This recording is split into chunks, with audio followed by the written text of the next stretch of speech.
te moana nui, a kiwa e. Ala mai koutou katoa. Anyway. Hey, kia ora. Thank you very much, matey, for capturing everybody's attention so well. We'll keep you on. Hey, kia ora, everybody. Just a quick message from our tech support and from Ants. Ants, that's your name mentioned again. That's another shout.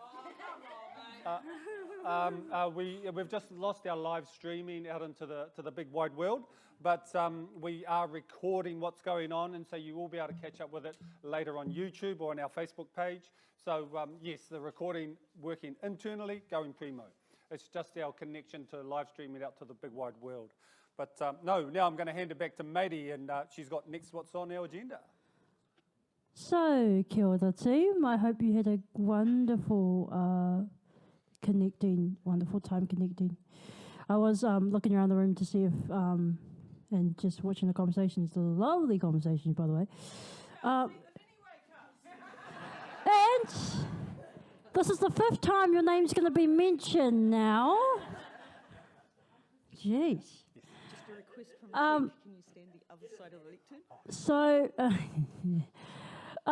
next on our agenda, I would like to welcome oh, that was a funny joke.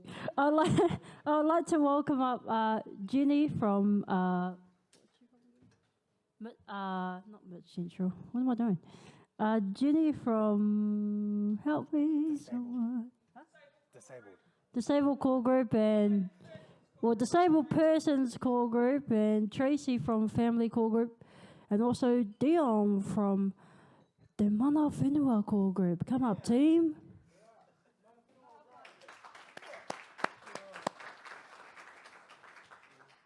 Am I at the podium? Yes. Kia ora, everyone. Welcome. This is our little bit on enabling good lives. A very quick education on what it means to us, how it impacts upon our lives. A little bit closer to the mic. Okay, that would help, wouldn't it? They need these things that come to you. To start off with, first of all, enabling good lives. Together we can build safer communities. And I've got Tracey here and Dion. First thing we're going to do is introduce myself and go into my story. My name's Jennifer Brown, as you've just heard. I am blind. I have a very rare condition. My lovely doctor calls it exotic, so I adore him for that. Absolutely love it. This has left me blind, obviously, and 18 months ago or thereabouts, I had not heard about Enabling Good Lives. I was under the old NAS system where I was so lucky I got an hour of housekeeping a week. It was amazing. Couldn't do much with that whatsoever. Then people told me about Enabling Good Lives. In fact, they're here in this room today. No pointing fingers wherever you are, Pete and Nat. And I couldn't believe it. I thought, you've got to be joking. I'm nearly going towards 65. I was 63, I think, at the time. And I didn't think this was going to be possible for me. Anyway, cut a long story short, I became a member of the great program and team of Enabling Good Lives. That has allowed me to function in society almost as a normal person. I can now join the community in many ways. I have a support worker that helps me navigate the world that I'm in. I have cleaners that help me in my home. I have transport available so I can actually move around the community and participate in community events. More importantly than that, it's given me back my self-esteem, my self-worth, and the part of being part of a normal community. And just to add on to another note of this, just recently I went through a situation where I was not safe where I was living. This is where enabling lives is so important with the flexibility it has. It's a total wraparound service. Because of my budget, a personal budget that I have, which we'll talk more about that later, I was able to tap into those resources, move into a safer environment. I've got another move to come yet, and it means that I'm able to change my purposes to suit my new lifestyle now. So I have supports, which means I can live independently. And also, more importantly, it means with my family, my Manawhai Kaha and Enabling Good Lives family, the core group, all the groups, we actually care for each other and take care of each other. So we are a family, a whānau, regardless of what's going on in our lives. So thank you, and I'll bring you over to Tracey. Kia ora, my name's Tracey and I sit today in a family whanau representative. I am the mum of a 14-and-a-half-year-old ADHD, ASD, celiac and all the associated anxiety conditions that go with that. Yeah, but that's one person in my household. There's also 3 of us other ones in our household and we all have different needs. It's exciting to be able to be involved with Enabling Good Lives and to be able to have Enabling Good Lives for Liam. And we have been talking, and I've been talking with the school about Liam's good life. Because as we know, as families, sometimes it can be very, very stressful. And I can't tell you how much stress sometimes goes on in our household that you guys don't even see. And thank you to my Enabling Good Lives family behind me too, that encouraged me to do a good life for Liam. Thank you. I'll leave you with that.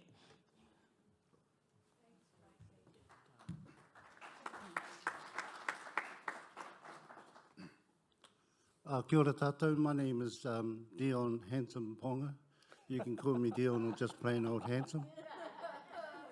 I got a nephew down the back there who's blind, his name is Dion, but you can tell the difference, I'm the handsome one.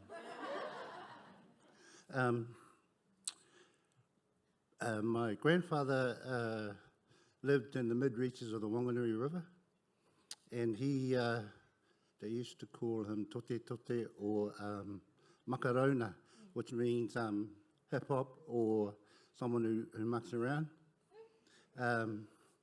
He crawled around and paddled the mid-reaches of the Whanganui. They used to call it just old age. Come down a generation to my dad's, and the same thing happened with their generation. And my auntie, when I went back there to help rebuild the homestead, asked me to research it. I have 11 brothers and sisters, and we've found that we've got muscular dystrophy, 50% in each generation. And I'm thankful to Dr. Tristram Ingham in Wellington, who offered me a free dinner and come pick me up to come to a muscular dystrophy hui, where I met a lot of disabled people just like me, and it felt like home again. I was able to join a team of Māori disabled people in the mid-central area, and we're known as the Mana Whenua Core Group. And I guess our job is to help the 422 Māori disabled out there in our area to gain a better life.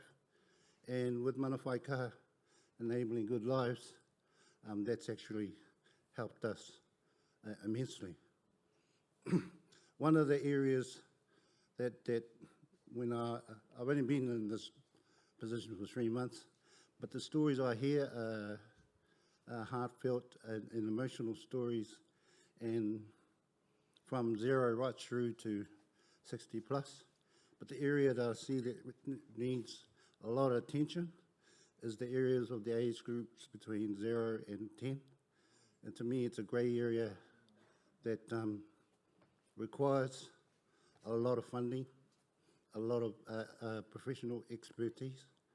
You know, because the kids, they got their whole life ahead of us. I know when I was a kid, I was born and bred in the 8th wonder of the world, over there in Highbury, in a low-income socio-economic area. And I acknowledge the Mayor for supporting and the police. In my day, when we saw someone in blue, my older brothers told me to run over the fence, through the creek. And I guess that's how we become pretty good at sports. My nephew, Callan Ponga, he plays for fullback Queensland Rugby League. He did live in Highbury for a few years and went to Monterey School. We're trying to encourage him to come back and be involved in our disability. And so that's sort of what we're working with. But I'd just like to thank everyone for coming and wrapping around your support to disabled people to enable a better life for us all. So, kei tēnei te mihi ki a koutou katoa. Kia ora, Dion. Ka pai e ho. I'll just sing a little waiata we wrote. Next slide. Oh, okay. Sorry, Dion. Next slide. Tracey, go ahead. So to the tech guy, I'll give you a thumbs up when we would like them changed, please. Sorry, you suck. So, what is a good life?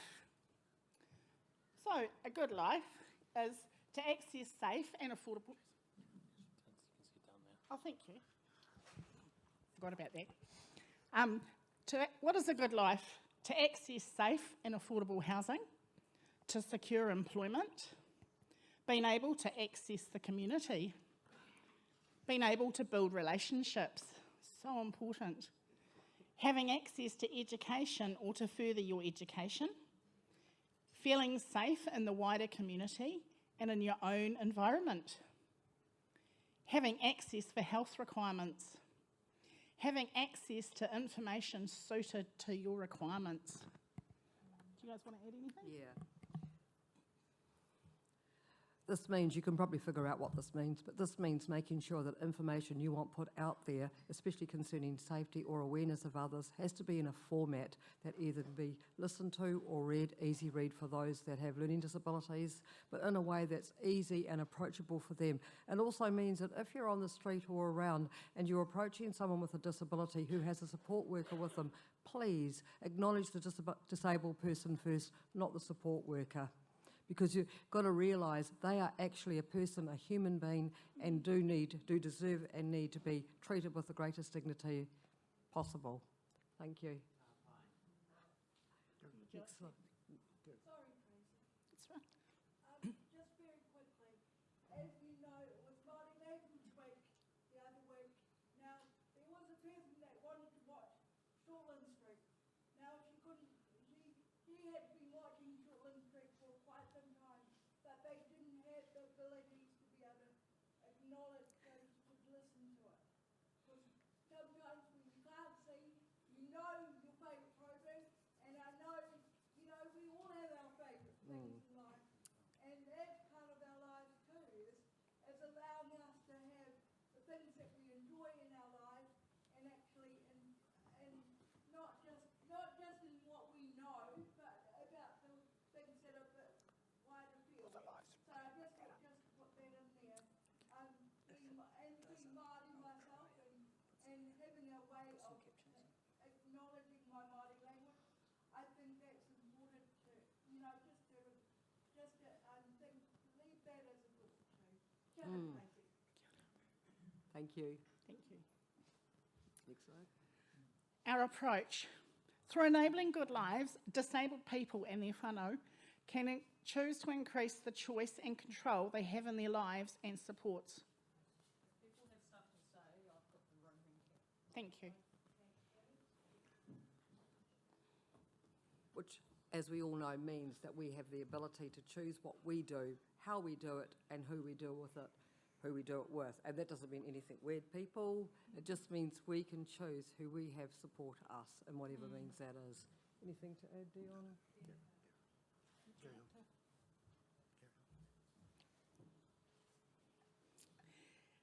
Whoa, this is a big one. Sorry about that. EGL was born from a request by the disabled community wanting change in the way they were treated. That's a big statement. This approach gives not only dignity to disabled people, but also the choice and control over their daily needs and desires.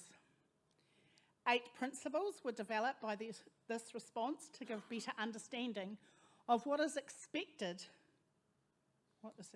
to those with a disability. Okay. This means that disabled people right now are recognised, therefore giving more freedom in the community by their ability to choose how they are supported. These supports are given in different ways, either managed by a provider of their choice, self-managed, or a combination of both.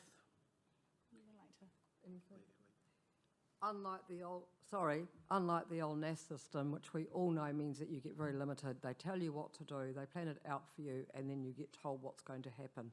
With Enabling Good Lives, we choose how we do things and we have the say, which means we get the services we actually need that help us develop and relationships and also become part of a wider community and help us to be safe. We can make those decisions we need to make, sometimes tough ones, that help us to actually navigate our own lives, whatever that may look like. I know with my brother Mare, he's more disabled, or he's wheelchaired. But when the provider for My Life, My Voice contacted him, the key word that he heard from them is, we're here to help you with whatever you want. And from that, it changed his way of thinking. Even though I've been telling him that for 2 years, he had to hear it from somebody else. But that's the start of one of the Māori families' inclusion into enabling good lives. Yep. Thank you. The vision. In the future, disabled people and their families will have greater choice and control over their lives and support, making more use of the natural and universally available supports. We're an example of that now, and this is going to roll out over New Zealand, which is fantastic. Thank you. Our principles. Principle number 1, self-determination. Disabled people are in control of their lives, giving them the ability to make decisions on their own safety and well-being. Anyone like to speak to that? No, I think carry on. Principle number 2, beginning early. Investment early in families to be aspirational for the disabled child, to build community and natural supports, which then supports the disabled child in becoming independent, rather than waiting for a crisis before support is available. Principle number 3, person-centred. Disabled people have supports that are tailored for their individual needs and goals, that make a whole life approach rather than being split across programs. Yeah, and I won't be here tomorrow. Could I have the next slide, please? Thank you. Principle number 4.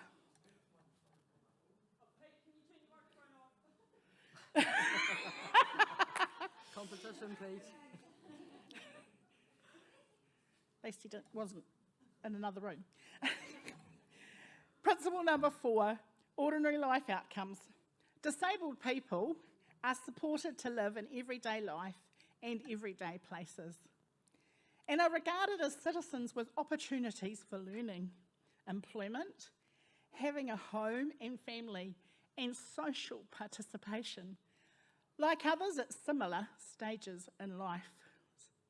And that's huge when you think about that. Number 5, mainstream first. Disabled people are supported to access mainstream services before specialist disability services. Principle number 6. Tracey, can I just go back a step for mainstream Sure. first? So, kia ora whanau, one of the really important things, Braid, am I in the right spot? Would you like me to move? There we go. Shall I just use this one? This makes it easier. In regards to mainstream first, yes, we want everybody accessing services as they see fit as mainstream services. But part of mainstream first is having twin track responses, which means that we also have that specialised disability response, such as the Safeguarding Adults from Abuse framework. That is a specialist twin track response to the mainstream family harm and sexual violence prevention, which is the mainstream response. Does that make sense? Just to put a bit of clarity around why we're here today. Kia ora. Awesome. Thanks, Anne. Thanks, Anne. Mainstream first, right. Principle number 6, mana enhancing. The abilities and contributions of disabled people and their families are recognised and respected. why we're here today. That's why that's right. That's why we're here today. Next slide, please. Could I just... Yeah, sure. You go ahead. Just on those 8 principles that are real important, it's all about care and respect. It's all about empowering the disabled to look into their own life and to see, to see how they can make their life better and to follow their dreams and aspirations. So coming from a low-income socio-economic environment, it's about moving up in society. It's about getting out of the low income into a medium high. So it's about job pathways. It's about a better life. And they really do help with your vision and your goals and trying to make your life a bit better. Kia ora. No. Principle number 7, easy to use. Disabled people and their family have supports that are simple to use and flexible. And principle number 8 is relationship building. Support, build and strengthen relationships between disabled people, their whanau and community. And I just want to add something here. We had a little incident with Liam at school at the beginning of the year. And I went in there and I actually quoted some of the principles. And you know what? They actually listened to me. And when we changed a couple of things, it made my life at home a lot better, but it made his life at school a lot better as well. And it was just thinking, I said, it has to be mana enhancing when he comes to school. He has to build relationships with his teachers because of his autism and ASD. And he also has to begin early. So, next year he's going into year 11. So we have to begin to build what's maybe happening in year 11, 12, 13, kind of slowly through the things. Because if we suddenly go, right, you're year 11 now and it's da-da-da-da-da, is that going to work? No. I just wanted to add that, sorry. No, well done. Thank you, Tracey. That's so important. And also I'd like to add, these principles are our guideline to life. In fact, if we hadn't had these principles, I don't think I would have made the decision I made a few weeks ago to be able to use my supports, my natural supports around me with mana whai kaha, to change my situation when it became unsafe. These are the things that told me that this is not a good situation and I do have the right to get out and have a better way of life. So they are so important, not only for the community to know and understand how we need to be treated, but for us to know how we should be treated. And I stand by them. And I'm just going to add a little bit here again. These principles are actually a really good way for us to go, how do we make our lives better as a disabled person or as a whānau member? How do I make this situation easier to use, such as school? How do I make my situation to build better relationships with the TAs or our local community constables? How do we use these principles in our day-to-day that's going to impact our lives? Because if we can impact our lives in day-to-day stuff with these principles, if we can apply that to our mahi, it's going to make a way safer community for everybody. And I'm just going to hand it back to the team. Thank you, Anne. Actually, to be honest, I sit there sometimes and I go, what's mana enhancing for me right now? I'm self-determined about something. I start applying those principles to my life as well. I start thinking, Anyway. No, next slide. Are we ready for the next slide? Thank you. The system transformation. Woohoo! Yep. Transformation is taking place by the government in response to the people. This means that the approach and principles will be eventually adopted by all government bodies. Eventually. Please pray it comes soon. The system transformation takes place in 3 parts. I'm sorry, I can't pronounce this word. Dion, could you pronounce it for me, please? Kai tūhono o connector. Oh, sorry. That's my fault. That's what happens when blind people do things. who is the go-between or connector representing the disabled person when they apply for support. Unlike capital NASC, they are an advocate for the disabled person, making sure their voice is heard. Enabling good lives means there's no longer a 2-hour paperwork thing that comes out and says you've got 1 hour a week. It's gone. And you talk about the horrible things about the child. We talk about the good things in life now, and we build on those. Mana Whakaha is the transformation response from the government to our request for change on how we are funded. EGL will still stay the same, but government response could change, it should change, depending on ministries and providers. We want change. This was all because, and I won't tell you the years because Pete and Mart will probably correct me, but all because a few years ago people were approached and they dreamed. They were asked, how do disabled people want to be treated? How do we need to be treated? And this approach was born. Out of that, Mana Whakaha, Enabling Good Lives, has risen. Government has backed it up and supported it. It will be rolled out around New Zealand, and it is most definitely the only way that we can actually walk forward as part of the community and help to be safe and involved. So please support it in any way that you can. Next slide. Did you want to say anything, Dion? I was a NAS worker in 2000 for Ngā Tangata Hoa, and that was the old system, even though I just went and saw Māori people and basically just ticked everything off, because I thought in my mind that they needed the help. And it's not for me to say what help they needed.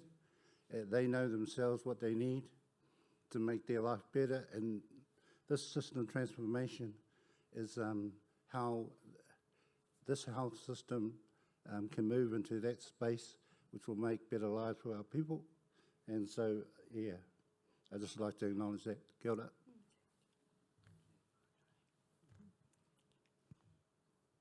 Here in Mid-Central, Mana Whakaha are our local version of the system transformation, providing support for our community. It's not perfect. We're still progressing. It's not perfect, but it does work. And with the help of everybody around us, it will work better. Actually, they have a little saying, and it's called try, learn and adjust. I use that in my family too. So if I'm wanting to bring about change, I try something, I learn from what I'm, learn from, and then I adjust. It's great. I like those 3 words. Thank you. Ooh, personal budgets. System transformation gives more flexibility by the means of personalising your funding package. This means you're the author. So, for example, for Liam, at the moment, I'm probably the co-author and he's the author. So he kind of talks to me and I try to make it happen for him because of his age. There are people out there that are non-verbal, so their families and whanau have to, represent them. Example, if you wish to join the gym, but find that you need a trainer rather than classes. So there's a really good example of that for advocacy. Your budget allows you to do this as long as this is one of your purposes. This means you can move between your purposes without asking, which gives choice and control over your life. So for example, if one of your purposes was going to the gym, but you needed to, quickly, Jenny, I can't think of an example. It's gone. Shall I just step in? So for me personally, one of my purposes is rehabilitative support. So I'll stand up so everyone can see me. And so that means that I can use it for not only my rehabilitation program with a rehab clinic, but also things like additional rehab equipment. So I've bought some weights or a step up or a fitness tracker. So things like that. And it also means that I can, if I need to, I can move some of that money, say, across into my transportation to get to my rehab. Perfect example. When you plan your budget, your purposes are things that you dream of, that you wish to do. So what happens, instead of having been told that you can only get a cleaner or you can only do this, you're allowed to set purposes that you need in your life so you can actually have a really good life. So you can work, you can live, you can play, you can do what other people do in the community, but you do it with supports that aid you and help you to make those things possible. Your purpose can range from anything: community participation, transport, the gym. It can range to having housekeeping if you need it. It can range from also having take a break for those poor people that are struggling with children with disabilities so they can get a break and get some survival mechanism kicking in. And it also can work in many different areas. It's only stretches as far as your imagination. This is the flexibility that personal budgets give that nothing else can give. When I try and recruit some of the family and talk about budget, some of them say to me, if the government give you money and you spend it on your family, in the old days we used to go to court and generally end up maybe in prison. But those days are gone, I say to them. This is a new era, 2022. It's about the government giving you money to aid in what you need help with. My brother was reliant in his wheelchair on his wife. She did everything for him, and now with his personal budget, he can do it all for himself. So it's given him independence. He can go from his home to QEC, where he teaches Māori, and return home and go to other hui and things like that, and be involved in the community. And EGL, or the personal budget, has helped not only with him at home and travelling, but also in the school. So he can't write on a whiteboard, so he's able to get assistance from the children to help him write and communicate and express himself as he would normally want to. So I'm really thankful for Mana Whaeka for that sort of support.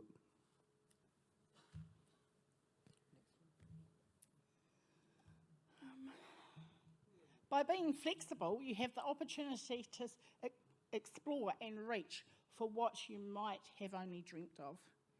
And that is just so true. I talk about family sustainability because sometimes things are really ugly at home. You know, I know teenagers can be hard at the best of times, but teenagers with ADHD and autism and other things going on as well, it can be really ugly. Family sustainability is really important. Thank you. I just want to acknowledge what our whānau go through.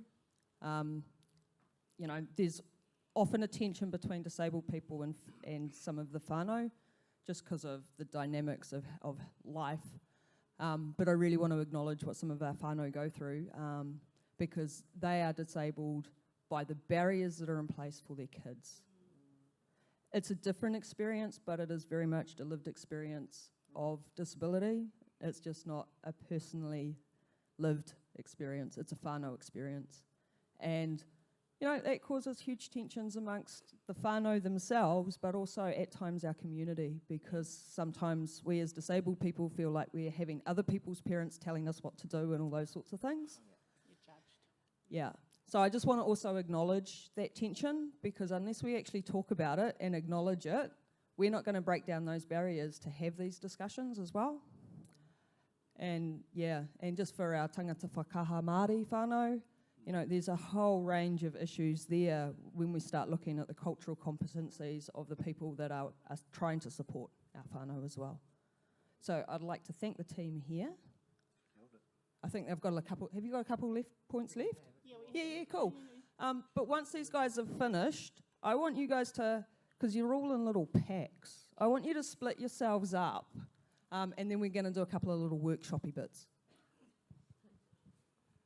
Right. I think that's the hurry up. Yeah, okay. This allows you to build a budget according to your disability and your needs. So, you know, my experience as a mum with Liam is different to somebody else out here who's got a 14-and-a-half-year-old. So, and that's important too. Once you have your purposes, how you use them within those agreed terms is up to you. The rules, it's not for living expenses, groceries or general household items.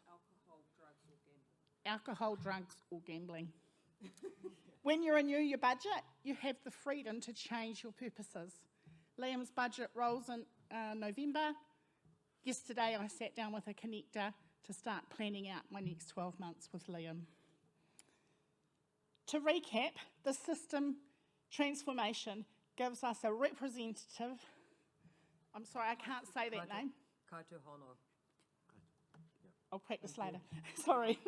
Personal budget provided by an agency and greater flexibility in how we choose to live.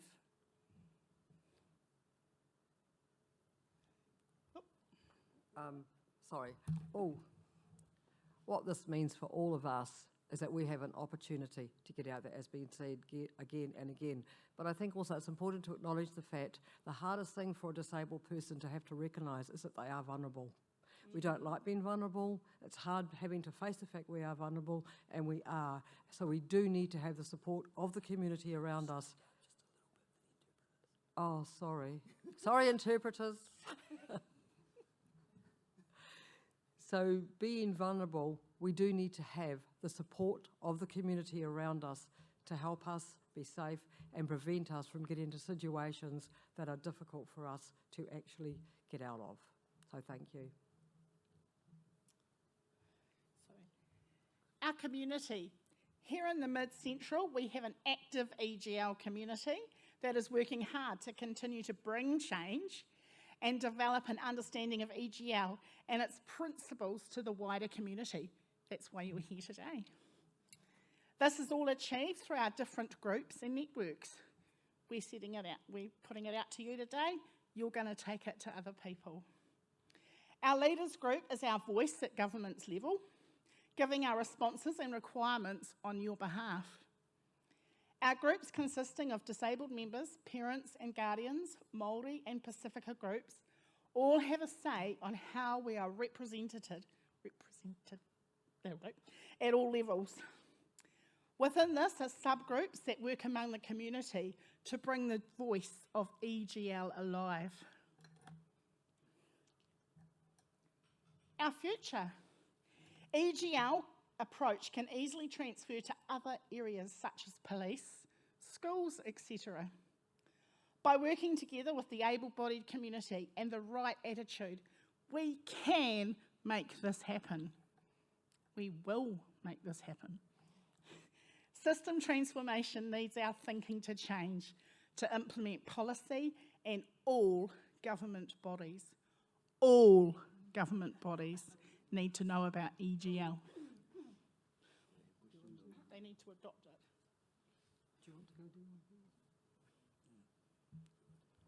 So thank you, people. We need you, and we thank you so much for being here and hearing how EGL works in the community and will work in the community as it rolls around New Zealand. Because honestly, we do need to be supported, to be safe, to make sure we have the freedom that we do deserve to have as a normal citizen of this beautiful country. So thank you so much for being here and participating in this.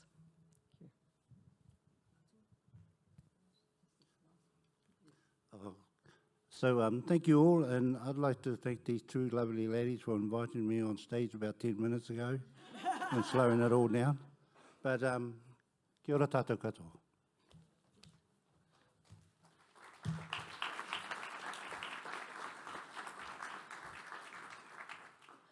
Kia ora whanau for that presentation, well done.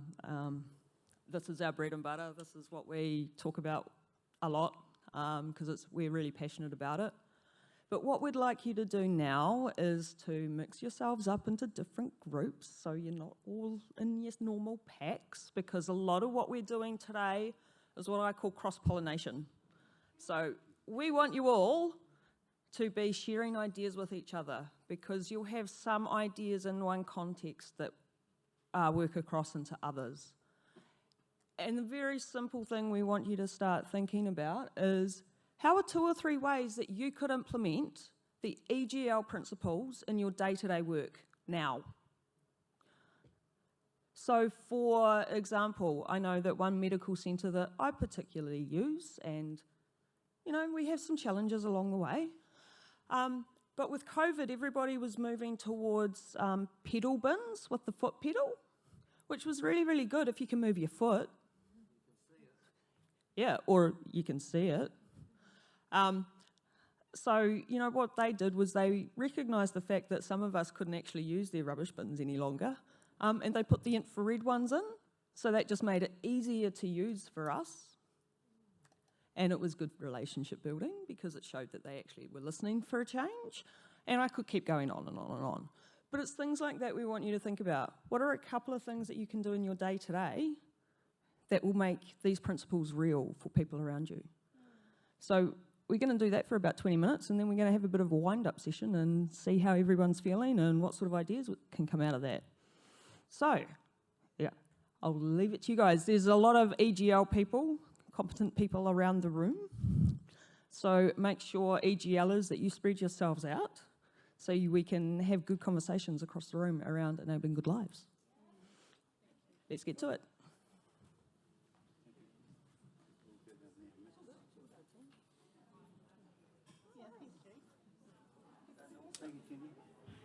Tracey? Thanks, ladies. You were just going, and I was watching the poor interpreter.